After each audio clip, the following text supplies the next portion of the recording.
বাঘের দেশে যে ক্যাঙ্গারু চলে না, এটাই প্রমাণ করে দিলেন বাংলাদেশ টিম অস্ট্রেলিয়াকে হারিয়ে। যেখানে দীর্ঘ 15 বছর পর অস্ট্রেলিয়াকে হারালেন নিজের মাটিতে। আসলেই কঠিন এক জবাব দিয়ে দিলেন অস্ট্রেলিয়া টিমকে।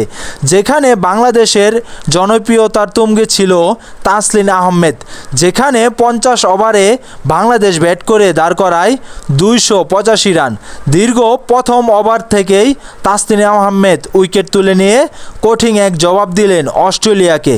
যেখানে দারুণ বল করেছে সবাই, এমনকি অস্ট্রেলিয়াকে এমনভাবে কঠিন জবাব যে দিবেন আসলেই সকলেই ধারণার বাহিরে ছিল। যেখানে বাংলাদেশ আসলেই মূল শিয়ালানটা দেখিয়ে দিয়েছে এই অস্ট্রেলিয়াকে নিজের মাটিতে এনে। আসলেই সেখানে কেউ কিছু সুবিধা করতে পারেনি। দীর্ঘ এক কঠিন জয় পেলেন বাংলাদেশ টিম।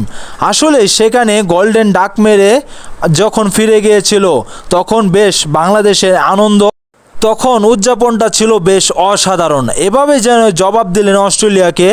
অস্ট্রেলিয়া যখন এখন এমনভাবে আটকা পড়ে গেল বাংলাদেশের মাটিতে এসে, তা এখন প্রথম ম্যাচেই বুঝিয়ে দিল বাঙালি আসলেই কখনো কখনো এমনভাবে পরিবর্তন হয়ে যায়, কখনো অস্ট্রেলিয়াও খাওয়া নেই। আসলেই এটা যেন ভাগের খাঁচা এসে পড়ল অস্ট্রেলিয়া, এমন কিছু একটি আভাস দিয়ে দিলেন বাংলাদেশ টিম।